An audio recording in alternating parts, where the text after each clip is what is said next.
Turning now to the crisis in the Arabian Gulf surrounding Qatar. Secretary of State Rex Tillerson met with Qatar's foreign minister for the first time since Saudi Arabia launched an effort to isolate the country. Saudi Arabia, Bahrain, the UAE, and Egypt cut ties with Qatar earlier this month. They accused the nation of supporting terrorism. In his first U.S. interview, Qatar's foreign minister talked to our Margaret Brennan about the accusations. President Trump stood at the White House and said at the very highest levels of the Qatari government there is support for terrorism. Was he wrong? Well, it's absolutely wrong. Qatar is committed to countering terrorism. It doesn't mean that Qatar never had a problem with people who are involved in terrorism financing, but doesn't mean Qatar is a sponsor for terrorism. On the battleground in Syria, on the battleground in Iraq, where there are U.S. soldiers right now, Qatar is accused of funneling money to al-Qaeda linked groups like Nusra. Will that end? Will that end? It's never stopped. We are working together with the United States and among the coalition. We don't fund al-Qaeda and we denounce any funding of al-Qaeda. We are prosecuting the people who are involved in funding of al-Qaeda. CBS News White House and Foreign Affairs correspondent Margaret Brennan joins us now from the White House to talk about that interview. Margaret, we heard in your interview with al-Thani, he denied any support for terrorism. So what's your take on that? Is there some kind of misdirection there, or is the real reason that Saudi Arabia and other nations have decided to isolate Qatar is because they are, in fact, funneling money to terrorists? You know, we had heard that story, it sort of floated that at the root of it was a fake news story on a website, which sort of seemed hard to believe, but we're really curious about your take. Yeah, this was a really interesting interview. It came right after Secretary Tillerson spoke with the Qatari foreign minister because the U.S. is trying to diffuse this and trying to work with all the sides to get this blockade lifted because it is impacting the U.S. military campaign against ISIS, at least according to Senate leaders and to the Secretary of State. So that's why this otherwise regional dispute matters to U.S. national security, plus the fact that the President of the United States took credit for essentially starting it, he said. And said that this isolation was going to help end terrorism. But it also created another set of problems because Qatar hosts around 11,000 U.S. troops. It is the centerpiece for the U.S.-led coalition against ISIS. So all of this is why it matters and why we're bringing you that interview. But what we heard there was basically the Qatari foreign minister, while he is saying they're ready to negotiate because they want to end this blockade, they're flat out refusing the accusations being leveled against them by not just Saudi Arabia, but Egypt, the UAE, and others, saying that even if it's not the Qatari government, it's members of the royal family or it's people who are prominent in Qatari society that aren't being fully prosecuted, or they are allowing, the allegation here from the UAE and Saudi is allowing people who have supported terrorism intentionally or unintentionally to live freely in Qatar, and they unequivocally say that is just completely false. However, when you go through this list and when we in that conversation, the foreign minister, their top diplomat, did say, look, we're not perfect, we do have perhaps some problems with our system here, and we are open to working with the United States if you can present evidence of these things. We are not calling your intelligence into question, and we will act. And that's what's happening here in Washington. You have that gentleman, Sheikh al-Thani, the foreign minister, going to Capitol Hill today. He's meeting with the Senate Foreign Relations Committee. Yesterday, he met with the intelligence chair, Senator Dianne Feinstein, because they're trying to boil this down to facts so that they can try to solve the dispute. Because right now, it's sort of a food fight here, essentially, between American allies that are so key to our national security. And it's getting complicated in a way that could not only reveal these divisions between President Trump himself and his own Secretary of State, who said very different things about how to solve this and whether it's a problem at all, but also the divisions within the region, which the United States has said they need to see resolved to create a unified front, not just against terrorism, but also the threat from Iran. So, Margaret, if he denies that Qatar has any association with terrorism, what explanation, or did he give you an explanation as to why he thinks these countries in the region are targeting Qatar?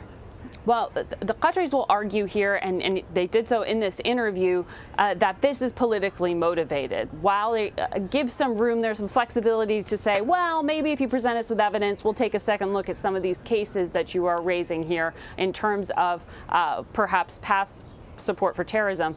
But really what they think this is about is a long-running sort of regional dispute that the Saudis and their neighbors are trying to capitalize on what they see as a blanket support for Saudi Arabia and others from the Trump administration. That visit to Riyadh, they would argue, empowered Saudi Arabia and others to basically do what they want. This is their interpretation. And so they see this as an attempt to undermine their government in Qatar. They also see this as an attempt to draw divisions here that they say are unfair. You mentioned that question about a hacking in the past. That was one of the things that I brought up to the foreign minister, because it was this dispute over what the Qataris say was a fake news story planted on a news site that said there were problems with the Trump administration, and that said that there were problems with the Qatari ruling family. He says all that was untrue, that they were hacked, that this was posted. But in our interview, he gave the first on the record denial there of any Russian involvement. It had been previously reported by other networks that the Russians were being looked at and that the FBI was helping them point towards that conclusion. On the record, the foreign minister said, no, it wasn't Russia. Actually, we think it was some of our neighbors involved in this dispute.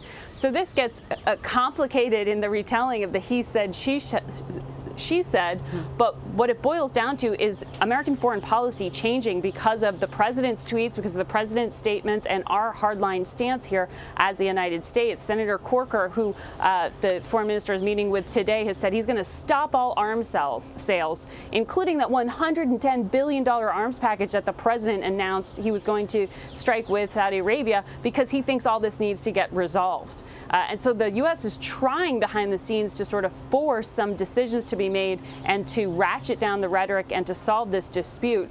But at the same time, you see the Saudi foreign minister and the Qatari foreign minister just throwing new accusations at each other. Saudi foreign minister told us yesterday that their terms in this list of 13 demands that they've handed to the Qataris are non-negotiable. And some of the demands, U.S. diplomats will tell you, are pretty hard to accommodate, including this call to shut down Al Jazeera news network. Saudi Arabia and others say Qatar funds it in a way that helps them to push a political agenda that might be destabilizing to the region. So there are a lot of different issues being wrapped into a dispute that's being labeled as one simply about terrorism. Yeah, it's interesting, Margaret. We're putting up the list of demands that those nations have made to Qatar, but I find it remarkable that Iran would be at the top of that list. Clearly, the Saudis have accused the Qataris of being close to Iran, but so is Kuwait and so is Oman. They have fairly good relations with Iran. And I guess I wonder what this all means for our U.S. operations in the Middle East right now, especially when it comes to the fight against ISIS and those tensions in Syria. I think people get it. The Saudi Arabians see Iran as a mortal enemy, but there are other nations in the region that have good ties with Iran. Right, and most of those states you just mentioned, the UAE in particular, continue to trade with Iran. But what the demand here is, if you ask the Saudi foreign minister, he would say, well, what that stipulation on that list of 13 demands is really about lowering your level of relations with Iran. That's pointing more towards the destabilizing activities of groups like the IRGC, some of the militant groups as well that they fund.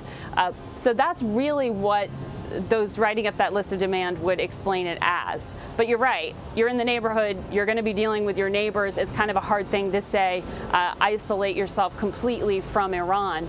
But they are, in terms of concerns about military conflict that you just raised, or any kind of escalation there in tension, that is something that the Trump administration has taken a hard line against, is any kind of Iranian influence and support for Hezbollah, other terror groups, and Saudi Arabia and other Arab states have really embraced that. So that's something that the Trump administration supports here, but the kind of demands here that are being made, the Qataris say, is just not fair. They say, look, we're a small state and we want to be this sort of diplomatic go-between. That's something that the Obama administration did in the past. They said, oh, well, we don't have direct relations with Iran, but you do. Can you pass along this message? That's something that America has used to its own advantage in the past. And so it's sort of a messy request to make because it can be interpreted in so many ways. I have a feeling that there are some things motivating that allegation of dealing with Iran that are classified and that are not being revealed to us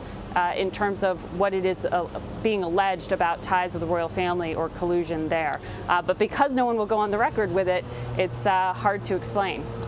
We'll have to see how it all plays out. Margaret Brennan for us at the White House. Margaret, thank you as always.